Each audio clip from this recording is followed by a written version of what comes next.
joining my talk. And we will talk today about incident management. And why do we need to talk about incident management? Because everything fails. All the time. Okay? Who said the sentence before? By the way, it was me throughout my entire career, but I think it's a bit odd to quote myself, so I'm not going to do it. But I found someone else with a little bit more time in the industry than me, Warner Vogels, the AWS CTO. He said that, so take his word for it. Everything fails all the time, and for me, it's like #1 rule of managing incidents and basically to be an engineer, knowing that everything fails all the time. What fails? Production systems, development environments, pipelines, things that we build, things that we buy, systems that we rely on in order to know that our production systems are down. Everything could fail, and even us, like human beings, we need to go to sleep and shut down and restart ourselves. It's some sort of a failure, I don't know, maybe it's a feature or a bug, you never know. But that's the thing, we need to understand that, yeah, incidents are mayhem by nature, but if we know that failures are a given, we can't be in an ad hoc mindset that we have something to deal with. We need to, and basically to put our files, we need to say, hey, okay, this happened, but I am equipped to deal with it.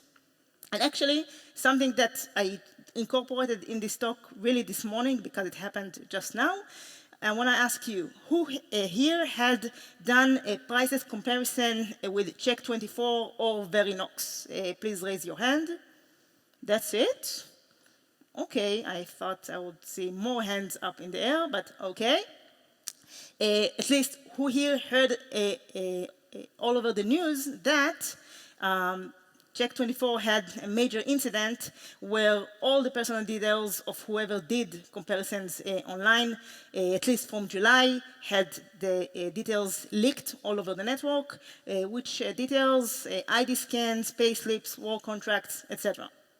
So it happened, and the worst part actually is that it took them several days to close all loopholes, and that this happened after they had this periodical penetration test happening on August, and they passed it, and still this happened. So, as I said, incidents happen all the time, and we need to be equipped to deal with it.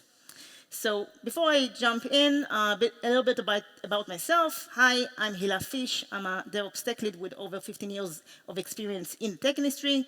I'm a DevOps culture fan. I think this culture helps companies achieve great things. I have a lot of things to say about myself, but I think the most important thing for you to know is that I managed a lot of incidents throughout my entire career, and this is why I'm here to equip and dealing, and I can talk to you about it. So, the agenda for today is we will cover the mindset needed to manage incidents. We will cover an incident flow, basically a structured process how to manage an incident. We will cover some traits to be an on-call person and how we can be proactive both from a perspective of day-to-day handling and after an incident took place. And this proactiveness should help you come prepared for incidents. So let's start with some baseline.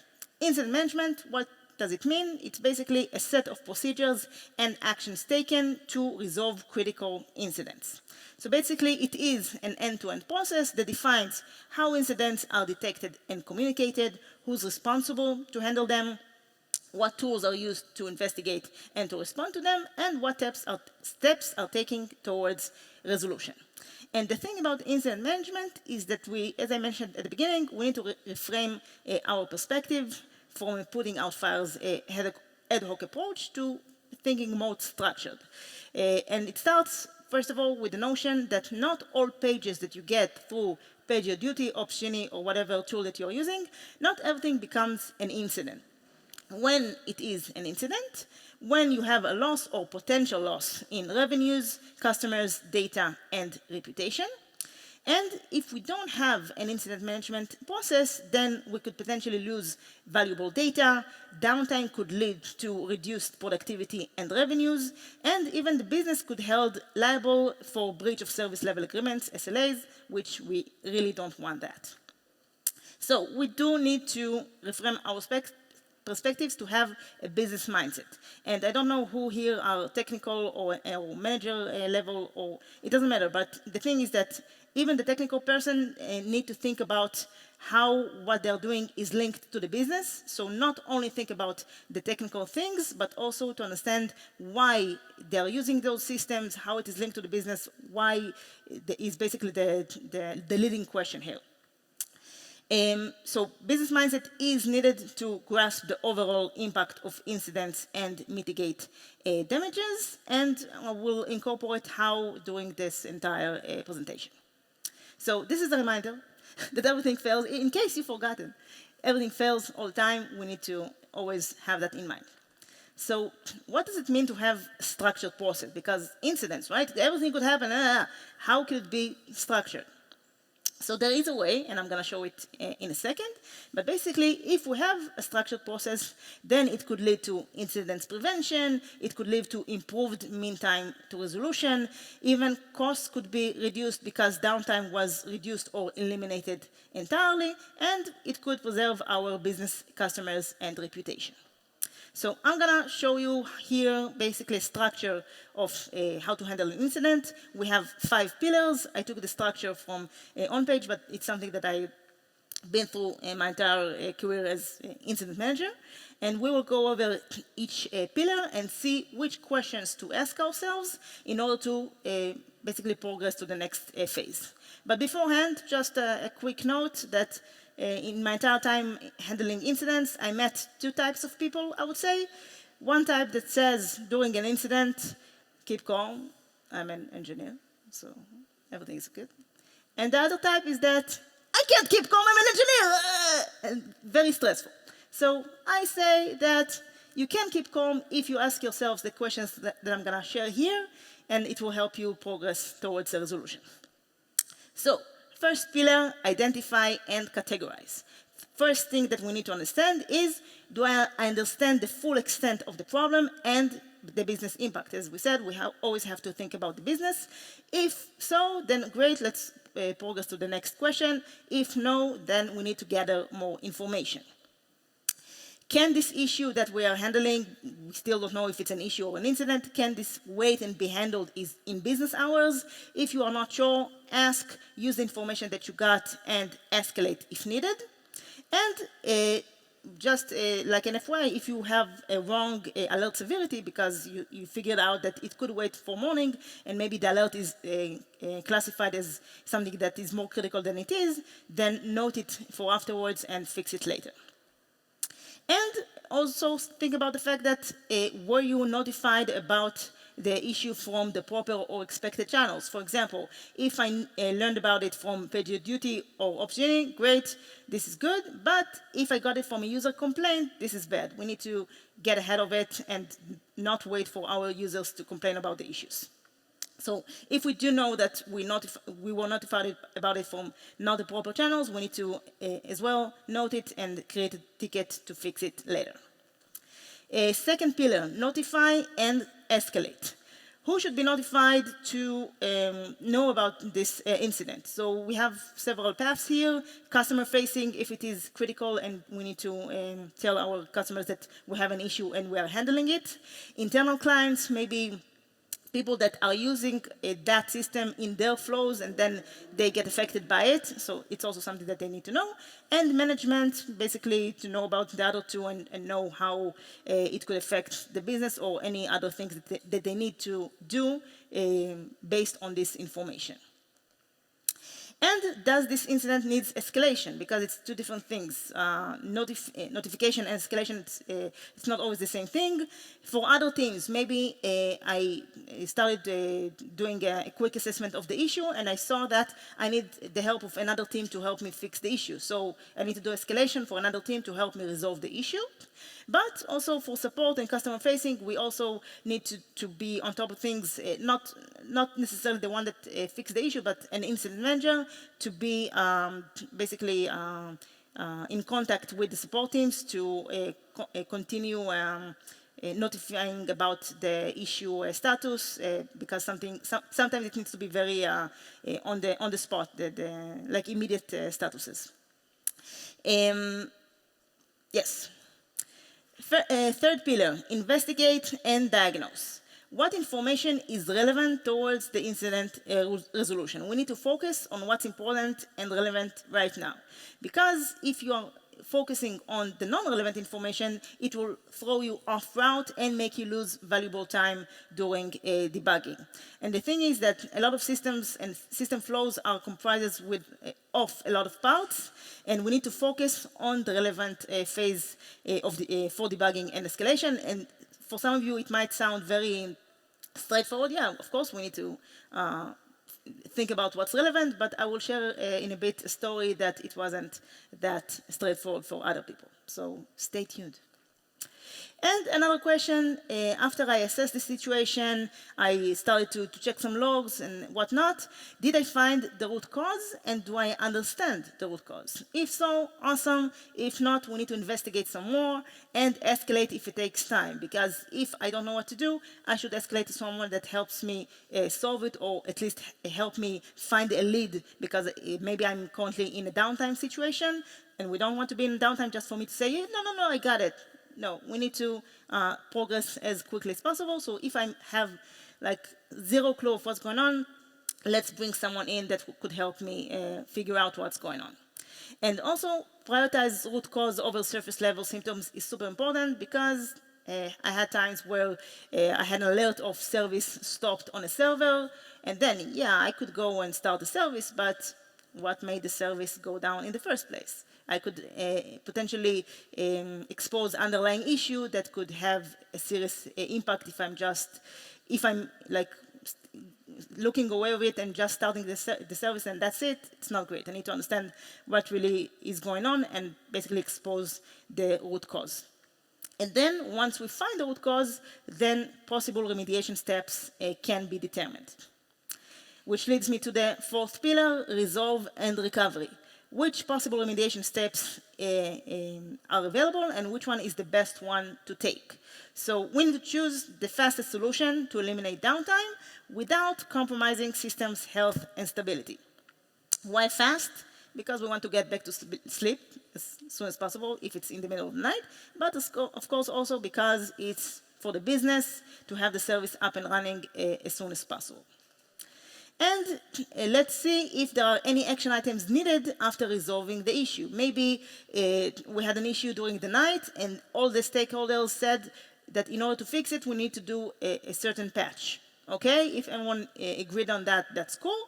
But if we did a patch, we need to permanently fix it, because a Band-Aid could get ripped, of course, also in systems. So we need to have a permanent fix. And also we want to make sure that we prevent recurring issue, because if we fix it in a very non-orthodox way, it could potentially mean that the issue will come back and bite us in the pip. As we need to fix it as wholly and as, let's say, holistically as possible. And we want to do that because we don't want to wake up again. We want the system to be stable, for the business not to waste even more money and resources on that issue, because wasting it means that people are investing time and thinking on that. The business loses money just for fixing this issue. So we need to eliminate that. And last but not least, there are things that we need to do even upon the closure phase of the problem. So if I notify people at the beginning, let's see if I need to notify them at the end as well, because we need to be end-to-end communicators. So whoever you notified at the beginning, do it also at the end, saying that, hey, I fixed the issue. From our perspective, it looks good, but let us know if something doesn't work. And then they could also close the loop for us and know that the things are actually back to order. Were the alerts okay or needs tweaking? It's stuff like alert severity, fixing false positives, add alerts if we got it from a user complaint, for example. All of this should be handled after the fact, after the incident is done. Incident runbooks. Incident runbooks are basically procedures that you should have in order to fix an incident that usually needs some sort of, let's say, judgment. So if I see in the logs this, I need to do that. But if I see in the logs X and the graphs show Y, then I need to do something else, or I need to consult about something. So anything that requires some judgment, or even if a a fix for an incident is very, very complex and has a lot of steps that you can't automate for some reason, this is also a great candidate for a runbook. So if you have a runbook for that incident, make sure it is up to date. And if you don't have a runbook, write a runbook, because the fact that you know how to fix it, it's great, but you want to make sure that all your other team members know to fix the issue as well, if it happens again. Can I help prevent similar or any incidents from occurring? Because let's say during the investigation that I did, maybe I found out that the log rotate on the servers are not working, and then I see the server's disk is just losing space because the logs are getting filled and filled, then I should open a ticket to fix the log rotates. So anything that came to mind during the incident management that could help you stabilize the environment or anything else, this is a place to do that. And check if the incident requires a post-mortem. Post-mortem is basically the meeting that have you discuss the incident. It should always be in a learn culture and not blame. If it's blame, run away. You don't want to be in a company where it's blame culture. And basically you need to discuss it, understand what happened, how can we do better, etc. So for that, write down the notes as soon as possible while it is still fresh in your mind, because then the incident management, like the postmortem, will be as efficient as it could be. And even if postmortem is not needed, still share the knowledge through a runbook, through a daily brief, and which I will get to it in a second. People can learn from your line of thought. They could learn the flows of a system from that incident, so it is a win-win for everyone. Okay, now I want to talk to you about war room conduct. War room is when you have usually a critical incident that requires, I would say, several people in order to facilitate the issue from maybe other teams or the same team, but more than, let's say, 4 or 5 people in order to fix the issue. So the thing about war room, and I will share a story that will help you understand what I wrote here. In one of the companies that I worked for, I started out, I was very new, like a month in the company, and then a very big issue happened, an incident, critical one. It was during COVID times, so the war room was opened in Zoom session, and I just joined because I said, I want to learn, right? So I joined, I just planned to be a fly on the wall, and that's it. And then they started talking. And he pulls to this direction, he pulls to that direction. He says something that even me, as like a person that is only a month there and I don't know any context, nothing, even I could detect it's not related to the incident at all, and he just wanted to be heard. I have no idea why he said that. But a lot of people threw a lot of information in the air, stuff that doesn't really help solve the issue. And then I looked at the clock, and then I see that it's like 10 or 12 minutes in, and we don't progress towards resolution. Nothing happens. Nothing really shifts to doing something. And then I decided to unmute myself, and I said, hi, everyone. My name is Hila, because they don't know me, right? Not everyone knew me. I'm just a month there. I'm new in the DevOps team, and I really want to help you progress towards resolution, like help you with this incident. And basically, I took upon myself the role of an incident manager. So for example, what I did, I started divided the work. I heard someone say that once the incident gets resolved, there should be a specific startup for the applications in order for them to work. And then I asked, is there a runbook for that? He said no. I'm like, okay, and if you are not available when the incident will be over, we don't know when it's going to be, we need someone to do that. And we can't have only you know what to do, because if you're not available, we need to wait. So I told him, hey, you write an incident, like a runbook to how to start up the application. You do this, you do that, and then we actually started to get towards the root cause and the resolution. So basically, an incident manager is a person that divides the work, tell people what to do. They should be calm and collected and see things clearly. And also not to be afraid to reduce people's involvement if it doesn't serve the people. Because too many people means it's crowded, people tend to talk, some people get anxious and very stressful when there are a lot of people and they feel like they're under a test or something. So it needs to be very minimal. and dynamic. So if someone was needed to do something and they finished what they're doing, thank you, now go away. And we will call you back if we need you again. And also, consider, and it's usually the right thing to do, consider having a dedicated incident manager, which is not the person handling the issue, because the person that handles the issue should focus on fixing the issue, while the incident manager needs to communicate things, as I mentioned before, communicate things to support, make sure that things are progressed. Maybe the incident needs to be managed in different levels, or like in 2 teams, the fix should happen. So there should be someone from above and to make sure that everything is progressed toward resolution and everything is done in a very effective way. So have that in mind, that the incident manager should be usually the one that is not doing the actual fix in his hands. Okay, now I want to talk to you about some necessary qualities for an incident manager. Of course, there are much more than just 7, but I would say that these are the top 7 that could help you, you or your teams manage incidents in the most efficient way. So first of all, think on your feet, be an impromptu action taker. Because sometimes the incident that you will have will be something that you are familiar with, but sometimes it will be something in an uncharted territory. You need to think on your feet and be ready for anything. Easier said than done, right? So I thought about it because I don't like to do stuff that are way up there. Everything that I'm going to share here, I'm going to share some tips on how to practice that. So what I suggest in order to help you practice that is to participate in brainstorming sessions at work. Participating in those kind of sessions will train your mind with the ping pong scenarios of he says something and then you need to say something else, or you need to think something. I saw that doing that really helps with the think on your feet trait, and I tried that and let me know if it worked. For me and my team, it does. And then once in the money time, when something happens, it really is easier to think on your feet and have like a go-to of what to do. Another thing, operate under pressure. I have another story for you.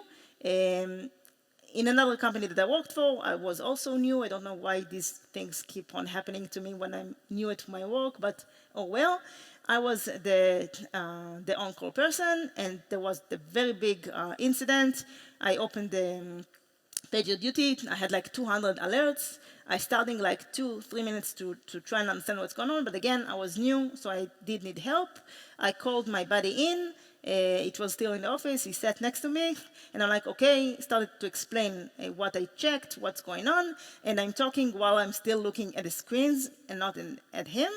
And then once I finish talking, I hear like nothing, crickets. And then I'm looking at the guy, and he's totally shocked. He's looking at the screens, and he's mumbling like, so many alerts. Wow, so many.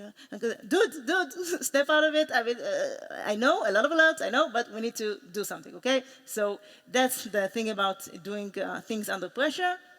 It's not great, but it is what it is.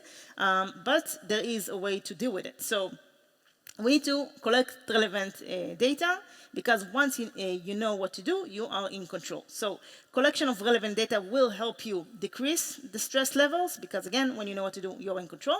So gather the information, it will help you with debugging, and once you start with this, it will set things in motion and relieve the pressure levels, because once you are in motion of things, then you focus on that and not on your pressure levels. Work methodical, because it will help you with faster incident resolution. Time is of the essence. There is a pressure to solve things fast, and methodical work will help you gain faster incident resolution. How do you do methodical work? I just showed you a flow just a couple slides ago. Follow them, and I'm sure that it will help you know what to do phase by phase. This one I really, really like. Be humble. If you are stuck, please, please, please ask for help. The thing is that managing an incident is not you or your team members' time to shine. Because, I, as a DevOps engineer, have a lot of things on my plate, a lot of things that I need to know. developers, there are flows that they need to know. Always people have a lot of things that they need to know, and not everyone knows everything, and that's okay. So if you don't know how to fix an issue on your own, that's okay. And if you want to shine, that's awesome, but you have a lot of opportunities to prove yourself on your day-to-day. The way to prove yourself during an incident is to escalate. So if you don't know what to do, showcase that you care about the company, that you don't want to have one more second of a downtime or a service disruption, and escalate it to someone else. And then it will show that you have business interest in heart. And some people say that I don't know how to escalate. I mean, I'm used to working alone. I don't know how to ask for help. So I would say make a habit out of it. Even you get a task at work, you're not sure how to address it because it's very vague and you don't know what to do. 10 minutes for once you read the ticket, ask for help. Ask for your team member to check the ticket with you and suggest ways to approach it. So if you again train train the muscle of asking for help during real time when you need help during incident, it will come easier for you. Sense of ownership and initiative. Another story, as you say, I have a lot of stories. So I had an incident. I checked my set of things. It wasn't on my side, like infrastructure. It was something on the database. Back at the time, we had another team that managed all the databases. So I called him 2 a.m. saying, "Hi, sorry to wake you up. We have an issue with database X. Application Y is trying to access database X, gets a connection timeout or whatever I got." And that's it. Very, very short, very to the point. And then he said, okay, I'll handle it. 2 a.m. again. He was very groggy. Okay, I'm looking at the clock, 10 minutes. I heard nothing back. I don't know if he got back to sleep. Not got back, fell asleep, okay? Not initially, but maybe he fell asleep. I don't know what's going on, but the fact that I escalated the issue to him because I saw the issue is on the database side doesn't mean that, okay, I'm off the hook, I can do whatever I want now and it's on him.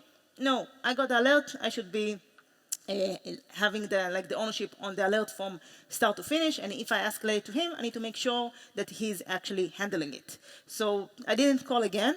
I sent a Slack message saying that, hey, are you on it? And then he said, yes. I'm going to say, okay, just give me 2 more statuses doing what you're doing just for me to know and then communicate it to others. Because the fact that I escalated to him made me now the incident manager. So he's fixing the issue, and I am now the incident manager needing to communicate it to others. So I asked him for statuses, he fixed it, I got it, and that's it. So if you are on call, and even if you escalated the issue to someone else, still, you are responsible. Please handle it end-to-end. So how to practice it? Check statuses. Ask the people that you escalate to. Check with other people, but make sure you are on top of things and check it regularly. Number 6, you need to be a good communicator because we need to explain the issue to others helping out. We need to communicate the issue for escalation purposes, right? So we need to know how to communicate, and not everyone is good with communication, and that's okay.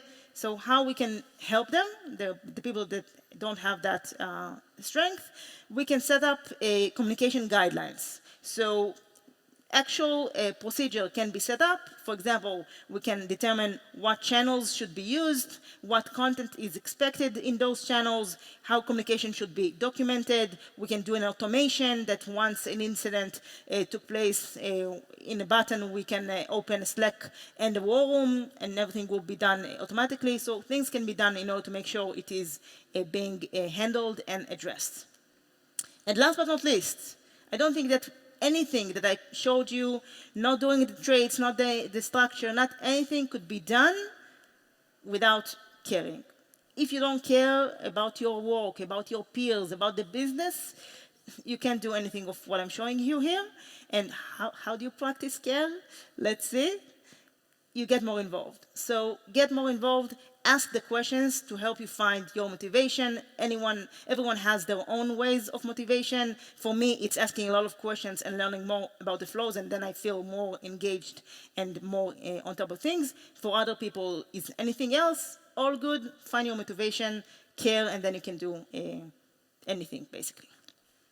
Let's get back to the agenda very quickly. So we finished the mindset, we covered the incident flow, on-call traits. Now let's see how can we be proactive on the day-to-day and after an incident took place in order to come prepared for incidents. And why do we need to come prepared for incidents?